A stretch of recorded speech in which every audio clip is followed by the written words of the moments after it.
Section 7.6 is about trig applications, and really what's going to happen in this section is the problems are going to be like twofold. They're going to be two parts, so you're going to have to figure out two different things in order to actually answer the overall question here. Okay, so let's take a look at number one. While standing on top of a shorter building that is 42 meters in height, a man looks to the top of the taller building at an angle of elevation of 52 degrees. He looks at the bottom of the taller building at an angle of depression of 38 degrees as seen in the diagram. What is the height of the taller building to the nearest tenth of a meter?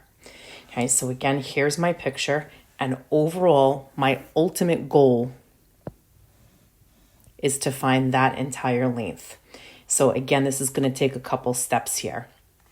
Okay, the first thing that I would like to try to do is I would like to try to find the length that I just highlighted in purple there between the two buildings. Because if I can find that purple horizontal line, this horizontal red line that's directly above it is going to be the same exact length. So then once I have that length, I'd be able to tell you what this height is because I know what that angle is. Okay, so again, our very first goal is going to be to find the length of this purple segment here. So I'm going to concentrate on this whole, this whole purple triangle on the bottom right now. Okay, so again, if the angle of depression is 38 degrees, that means my angle of elevation is 38 degrees. And again, this is the length I'd like to know. So with relation to that 38, 42 is going to be directly opposite that. And the x is directly adjacent to the 38. So again,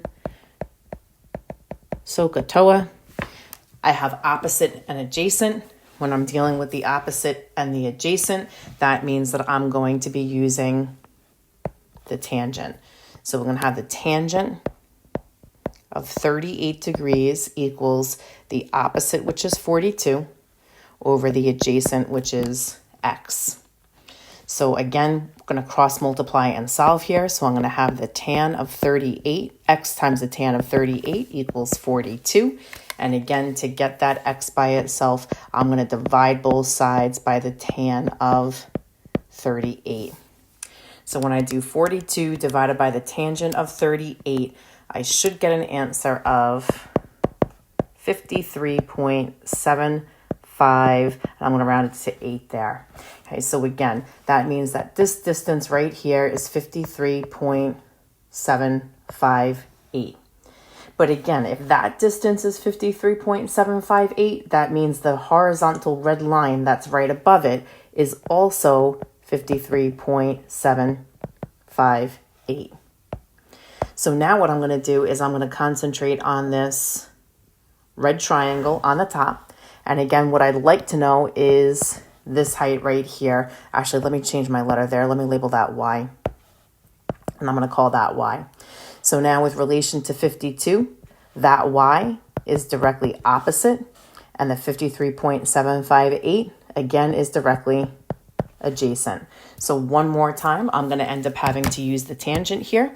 So this time I'm going to have the tangent of 52 equals the side opposite, which is Y, over the side adjacent, which is 53.758. So again, we're going to cross multiply. So I'm going to have 53.758 times the tangent of 52 is going to equal Y. When I do that inside the calculator, I should get an answer of 68.81 when I round it to the nearest hundredth for the time being. Okay, so again, overall, my whole goal was to find that entire taller building's height. So again, if I add the two pieces here that I'm going to highlight in green now, if I add that piece and that piece together, I should get my answer. And again, if this building was 42 on that side, that means the building is also 42 on this side. So that straight green line again is also going to be 42. So in order to find the height of my taller building, I'm going to take that 68.81, and to that I'm going to add my height of 42. And when I do that, I should get 110.81. Again, to the nearest tenth would be one spot after the decimal. So my final answer here is going to be 110.8.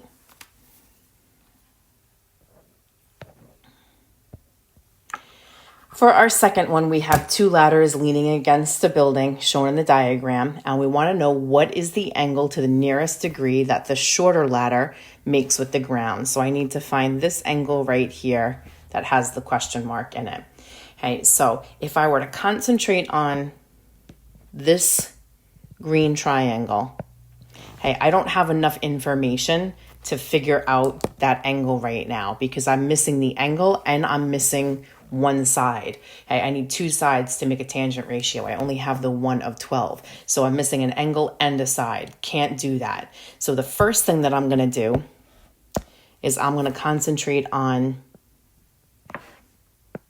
this triangle right here. And what I'll do is I'll find the height of the building that I'm putting a squiggly orange line through. And then I'll be able to concentrate on the green triangle after that. So I'm going to concentrate on that orange triangle first. So again, with relation to 34, again, I'm trying to find the height of the building, so I'll call that x. So in relation to 34, that x is directly opposite. And 18, this 12 is not part of the orange triangle. Directly opposite the hypotenuse there is going to be, or directly opposite the right angle is the hypotenuse. So that means that 18 is going to be the hypotenuse. So again, when I'm doing SOHCAHTOA, opposite and hypotenuse is going to give me my sine. So I'm going to do the sine of 34 equals the side opposite, which is x, over my hypotenuse, which is 18. So I'm going to do, again, cross multiply and solve here. So I'm going to have 18 times the sine of 34 is going to equal x. And when you chuck that into the calculator, you should get an answer of 10.655. Okay, I'm not going to round till the very, very end, so that's why I pushed that out 3 spots. Did it matter that it was 3? I could have gone 4. I wouldn't go less than 2, though, again, because you shouldn't really round to the very, very end because it can absolutely change your answer. Okay, so again, that 10.655 is going to be the height of the building. And now, again, I can figure out what the angle is that's in question here. So I'm just going to erase some of the stuff that's in orange now and go back to green. And again, I'm going to concentrate on this green triangle now. And again, I know this side is 10.655 now. Okay, so with relation to, I'll call this angle y. With relation to y, that side is directly opposite. And now 12 is the hypotenuse. So we'll use the sine one more time. So I'm going to have the sine of y equals the side opposite is 10.655. And the hypotenuse is 12. So again, this time I have to use the sine inverse because I am looking for the measure of the angle. So when you do the sine inverse of 10.655 divided by 12 and hit enter, it's going to come out to approximately 62.6. But again, we want to round that to the nearest degree, which means that angle is going to be 63 degrees. Okay, so again, a lot of times these can end up being 2 steps here. And the same exact thing is going to happen in 3. When you stand at a certain spot near a 186-foot tall building, the angle of elevation to the top of the building is 70 degrees. If you move further away from the building, the angle of elevation changes to 50 degrees. How far to the nearest tenth is the distance between your 2 positions? So ultimately, I want to find that length right there. And again, I can't do it in one shot. I can't look at this triangle that I just highlighted in green and say, I'm just going to use the information from that green triangle. Why? That green triangle isn't a right triangle, so I can't use that for my trig functions.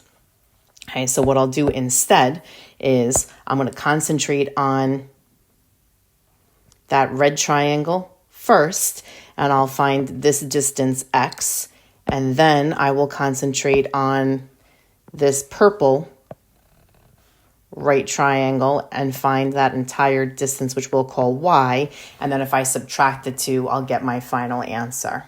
So let's start with x first. So we're concentrating on that red triangle on the right.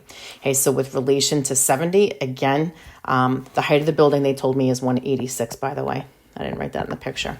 Okay, so with relation to 70, that 186 is directly opposite. And this x is adjacent. So again, with relation to SOHCAHTOA, if I have the side opposite and adjacent, I need the tangent. So we're going to do the tangent of 70 equals the side opposite is 186 divided by x. Cross multiply, and I'm going to have x times the tangent of 70 equals 186. Divide both sides by the tangent of 70. Again, the tans of 70 will cancel on the left, and on the right, again, you're just using the regular old tan function here. So you're going to have 186 divided by the tan of 70. And when you do that, again, I'll push out to 3 decimals for the time being. You should get 67.698. So again, that gives you this distance here. All right, so again, now let's move on to the purple triangle. So purple triangle, try to highlight it a little bit better and more here. There's the purple triangle. Okay, so now with relation to the purple triangle, again, I want to find the distance from the person to the base of the building. That again is going to be y. So with relation to our 50, that y is the side adjacent. And again, this is still going to be the height of my building. So that's still going to be 186. And that is the side that's directly opposite that 50-degree angle. So once again, I have the adjacent and the opposite. So adjacent and the opposite is going to again be your tangent function. So this time I'm going to have the tangent of 50 equals the side directly opposite that is 186. And this time again, we're going to put that over y. So when I cross multiply, I'm going to have the y times the tangent of 50 equals 186. We'll divide by the tangent of 50. And again, when you chuck that into the calculator, this time you should get an answer of 156. Sorry, I put my decimal in the wrong spot. 156.073. Okay, so neither one of these answers, though, that I'm putting my asterisk next to are the actual distance that I'm looking for. Again, I want the one that I highlighted with that green squiggly line. So now again, to find this green squiggly here, I'm going to take y. So I'm going to take that 156.073, and I'm going to get rid of the red x, and that was 67.698. So we'll just subtract those two numbers there. When you do that, it should come out to 88.375. And when I look back at my question, it's asking to the nearest tenth. So I need one spot after the decimal. So in the end, when I round this appropriately, the final answer is going to be 88.4.